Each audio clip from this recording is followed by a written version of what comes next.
Hello friends, good evening. তোমরা কি করছো আমাকে জানিও। আমি এই রাতের খাবার বানাতে চলে আসলাম। তো আজকে আমি বানাবো হচ্ছে ফিশ বল। তো প্রথমে এই মাছগুলো নিয়ে ভালো করে ধুয়ে নিয়ে তারপর আমি মাছগুলোকে সেদ্ধ দিয়েছিলাম নুন হলুদ দিয়ে। তারপরে এখানে মাছগুলো বেছে নিয়ে আমি এখানে পেঁয়াজ কুচি আর এখানে আদা রসুন থেতো করে নিয়েছি একদম কুচি করে, সেটাকে আমি অ্যাড করেছি। এই মাছের কাঁটাগুলো ভালো করে বেছে নিয়ে তার সাথে মেখে দিয়েছি।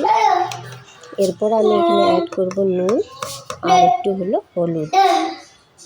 নুন যেহেতু আমি আগের থেকে দিয়ে রেখেছিলাম, তার জন্য আমি আবার অল্প করেই নুন দিলাম, হলুদ দিলাম। এরপর আমি একে একে মশলাগুলো দিয়ে দেব এখানে। তারপর আমি অ্যাড করছি হলো লাল লঙ্কার গুঁড়ো। তারপর আমি এখানে অ্যাড করব হলো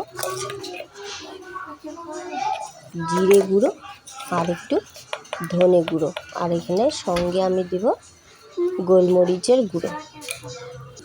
তো এগুলো দিয়ে আমি ধনে পাতাটা আর কি অ্যাড করিনি, আবার কোনো দিন বানাবো সেদিন দেবো, তোমরা চাইলে দিতে পারো। এটা হলো জিরে গুঁড়ো, তো কিছুটা দিয়ে দিলাম।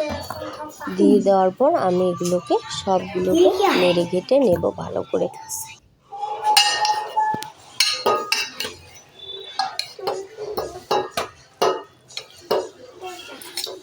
এবার নাড়াচাড়া হয়ে গেলে আমি তারপরে এখানে অ্যাড করব হলো কর্নফ্লাওয়ার।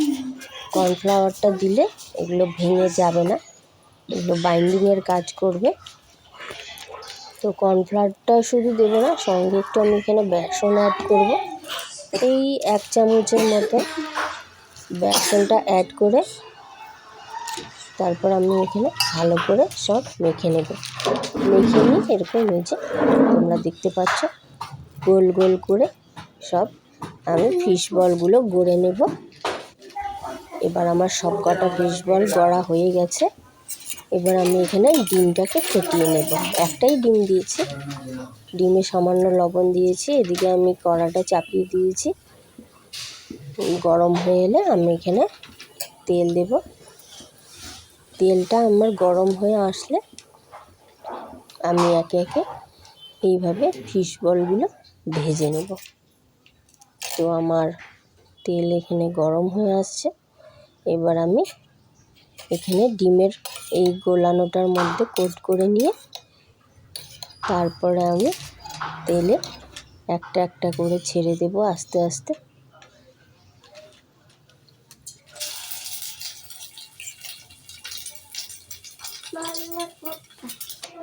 তো এইভাবে আমি সবগুলো ভেজে নিচ্ছি।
তো এটা আমার শেষবারের ছিল, দুবারে ভেজেছি আর কি, যে কটা করে হয়।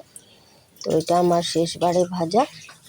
এটা হয়ে গেলে ব্যাস আমার ফিশ পকোড়া কমপ্লিট।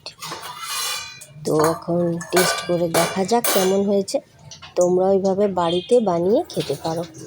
চলো কমেন্টে জানিও কেমন হয়েছে। চলো টাটা।